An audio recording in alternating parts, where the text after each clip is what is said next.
Today we're going to talk about a solution that Sony found to make Spider-Man movies without Spider-Man curious. In addition, we're going to talk about some hidden secrets in the new Fantastic Four trailer. And we're also going to talk about a post-credit scene from the Fantastic Four movie. Do you think it will appear?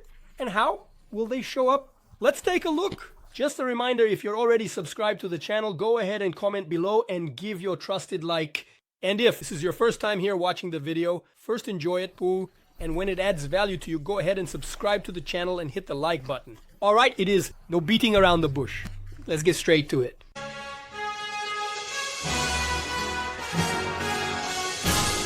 Hello everyone, Miguel O'Hara, Spider-Man from the year 2099 speaking.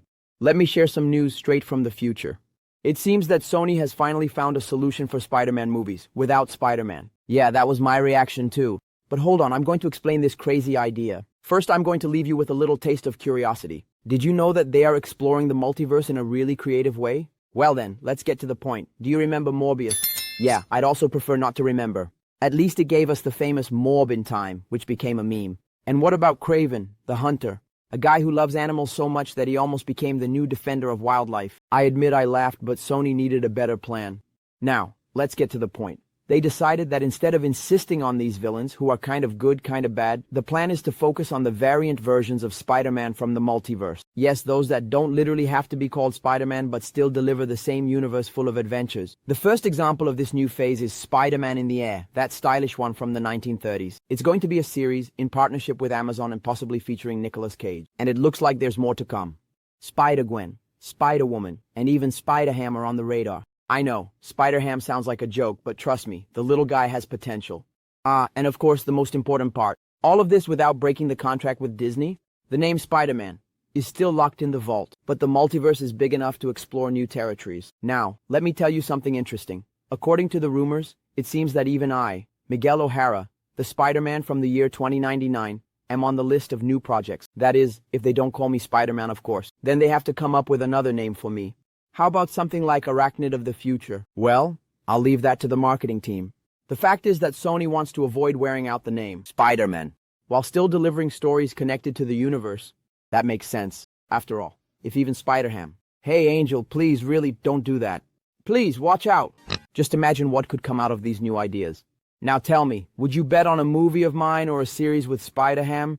Because I think this multiverse still has a lot of stories to tell. Now I want to hear from you. What do you think about Sony's idea of making movies and series about spider variants? It's really crazy. Do you think it's going to work? Go ahead and leave your spider. Come on. Don't forget to leave your spider like and subscribe to the channel because there are more news coming your way.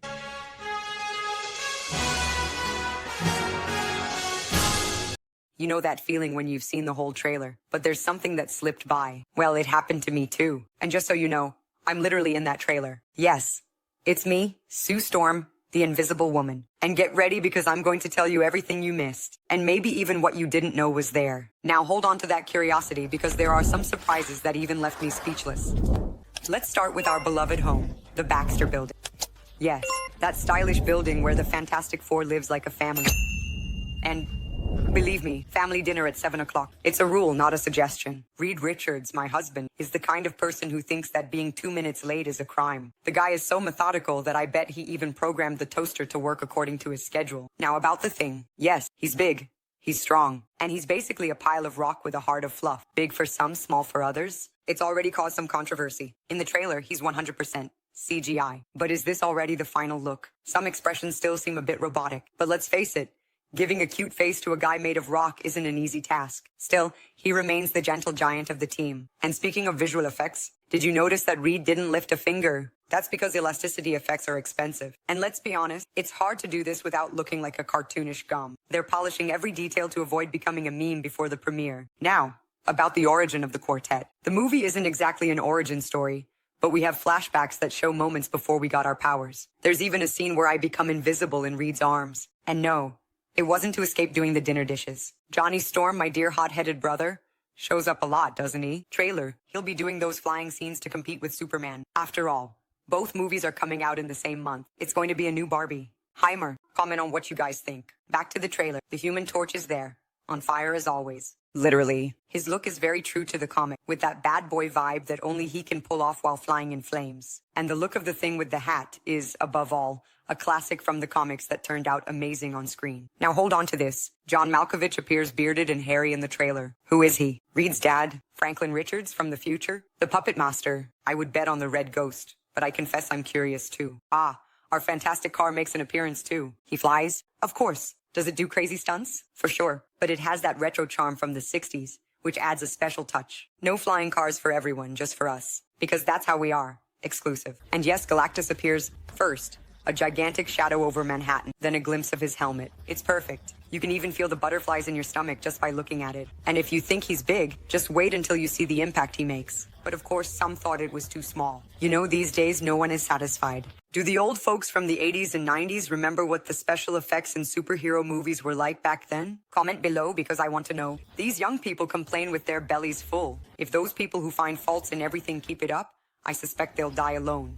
Going back to the trailer, Dr. Doom didn't show up in the trailer, but I'm pretty sure he's going to appear probably towards the end, just to show that the problem never really ends when you think everything is resolved. Finally, a detail that almost goes unnoticed. When we perform on stage, the arrows on the floor are a tribute to the Beatles on the Ed Sullivan Show. Yes, even in that, we're fantastic.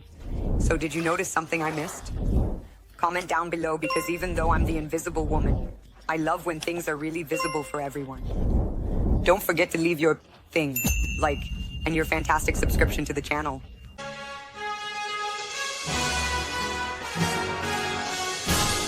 Hi, guys. It's me, Reed Richards, and today I'm going to drop a bombshell that will shake up everyone who follows the MCU. Did you know that the post-credit scene from the upcoming movie Fantastic Four leaked? That's right. And I didn't even need to use the multiverse Google to find out. But hold on, I'm not going to spoil the surprise just yet. You want to know what happens? Hold on to your excitement and stay with me until the end. This post-credit scene, it's much more than just a simple appetizer for the next movie. It's practically the full dinner to set the stage for Avengers, Kang Dynasty. I mean, if you thought the Kangs were complicated, wait until you see who steps onto the scene now. Let's talk about the context. The movie takes place in an alternate universe. That means anything can happen. Literally, imagine a retro-futuristic future, full of inventions and dramas that even leave me unsure of where to place my own brilliant ideas. And it's in this setting that Dr. Doom comes in, appearing in a scene designed to leave us biting our nails. He's not the center of attention, but he definitely steals the show. Because, let's be honest, a villain with that name isn't here to mess around. Besides that, he needs to start showing up in all the upcoming movies. If it were up to me, I'd already put him in Thunderbolts and Captain America. After all, he needs to be established as a major threat before the movie with his name comes out. Avengers, Doomsday. A strategy that was brilliantly used with Thanos, the Marvel rope. And you know what's funny? These post-credit scenes are almost always filmed in a rush and hurriedly. It's like a school project done at the last minute. While the main movie is all set, these additional scenes are strategically added to tie together the overall plot of the MCU. Can you believe it? What seems to be planned by geniuses is often pure improvisation. Something that sounds very familiar to me, by the way. Now let's get to the highlight. My relationship with Dr. Doom. He's the kind of guy who shows up at parties just to say he knows more than everyone else. But don't be fooled. He's brilliant, but he has this annoying habit of wanting to compete with me. Spoiler, he loses. Still, our rivalry is worthy of a genius reality show. Drama and intrigue are in no short supply. And let's face it, who doesn't like to see two intellectuals fighting to see who has the greater genius? Now let's talk about the rumor of the post-credit scene. There is speculation that Dr. Doom might appear in a scene where he takes out the Council of Kangs and steals the technology that enables travel through the multiverse. To wrap it up nicely, the words destiny will return. They appear on screen. And honestly, if that doesn't make you want to see the next movie, I don't know what will. Dr. Doom can't just be any villain. He needs a complex story that's full of layers. And I doubt that he and I are from different universes. Our rivalry is what adds that special flavor, the kind of relationship you want to follow, because you know it's going to cause some trouble. Now tell me, what do you all think? Will this post-credit scene be enough to blow minds? Or is Dr. Doom just going to be another one who promises a lot and delivers little? I want to know in the comments. And don't forget to stay tuned, because the best always comes after the credits. Or at least that's what we hope. Don't forget to leave your quartet of likes and subscribe to the channel, because there are more updates coming your way.